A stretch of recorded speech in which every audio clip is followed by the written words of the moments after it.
Hello students. अब आज हम बात करेंगे प्राइमरी एंड सेकेंडरी मासेस के बारे में। तो प्राइमरी और सेकेंडरी मास को जानने से पहले हम मास को समझ लेते हैं कि मास क्या है। The mass is the largest portion of the building. अगर हम किसी बिल्डिंग को, किसी स्ट्रक्चर को या किसी ढांचे को जब हम सामने की तरफ से देखते हैं तो जो हाइट के रिलेशन में और विड्थ के रिलेशन में आपको पूरा स्ट्रक्चर नजर आता है, दिस इज कॉल्ड योर मास। वो आपका क्या कहलाता है? मास कहलाता है। And individual mass become interesting when they are combined with together from the front from the bracket and front combination। चाहे आप उसे हाइट के रिलेशन में ले लो, चाहे आप विड्थ के रिलेशन में ले लो, दोनों से जो आइडेंटिटी या जो स्ट्रक्चर क्रिएट होता है वो आपके किस टर्म में आएगा? मास के टर्म में आएगा। The arrangement of these shapes to create weight is called massing. जब हम किसी बिल्डिंग को बनाते हैं तो हम कोई ना कोई एक शेप या फिर हम कोई एक पर्टिकुलर डिजाइन या कॉन्सेप्ट को माइंड में लेके उसको क्या कहते हैं? क्रिएट करते हैं।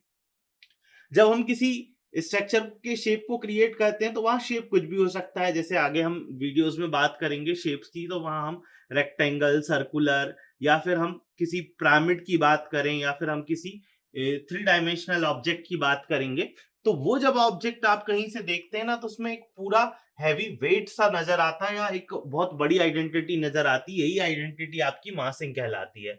अगर हम किसी बिल्डिंग का फ्रंट व्यू देख रहे हैं या आप सामने की तरफ से उसे ऑब्जर्व कर रहे हो, एलिवेशन देख रहे हो, तो ये जो है प्राइमरी मास कहलाएगा। उसके जो मेजर कंसर्न्स हैं, वो सारी चीजें हैं, वो कैसी मास कहलाएंगी? प्राइमरी मास कहलाएंगी। अगर हम इसे डेफिनेशन के टर्म में देखें बच्चों, तो the primary mass is the largest shape of the building और ब्लॉक। कोई बिल्डिंग है, कोई स्ट्रक्चर है, कोई बिल्डिंग ब्लॉक है, उसका जो लार्जेस्ट पोर्शन जो शेप को कवर कर रहा है, जो पूरी बिल्डिंग आइडेंटिटी को बता रहा है, this is called primary mass. अच्छा, सेकेंडरी मासेस क्या होते हैं? तो the secondary masses are the additional shape from the facet of a building और फ्रंट ऑफ द बिल्डिंग।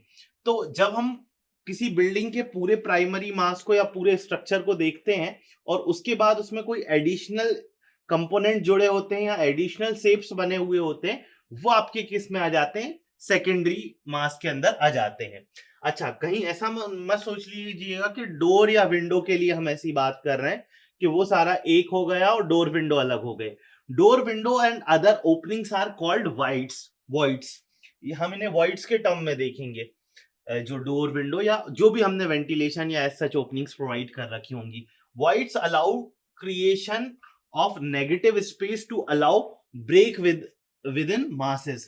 तो ये जो किसी बिल्डिंग में पॉजिटिव और नेगेटिव एस्पेक्ट का स्पेस का एस्पेक्ट है, उसको क्लियर करेगा। Placing voids that allow for natural break in the mass and create balance, rhythm across the building और front elevation या फ्रंट व्यू। तो ये क्या करेगा? जो आपकी रिदम बनी हुई थी, एक आपने पूरे मास को सिमेट्रिक बैलेंस के टर्म में लिया हुआ है, उसको ये क्या कहता है? ब्रेक करता है।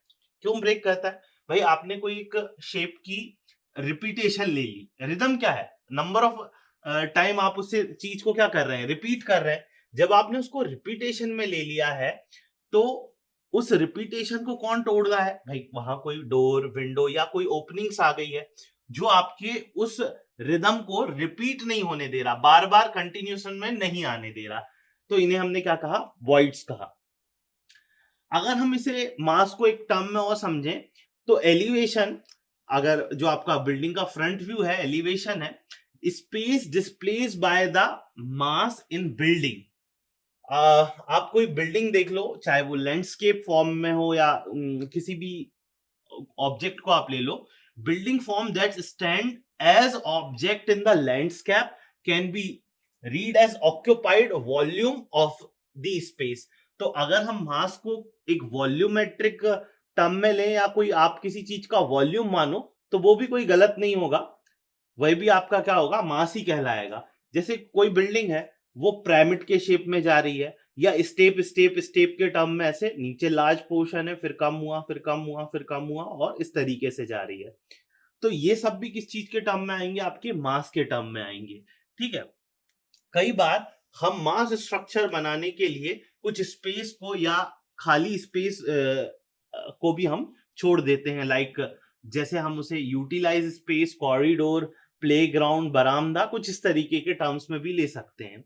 यहाँ पे हम एक लाइन और कह सकते हैं, the building forms that serve as container can be read as the mass that define volume of space.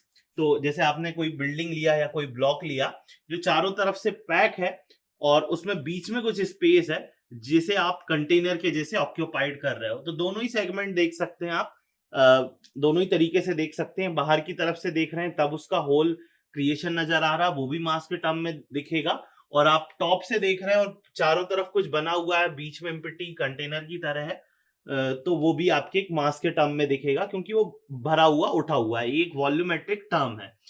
सो ये थे आपके प्राइमरी और सेकेंडरी मासेस। Thank you.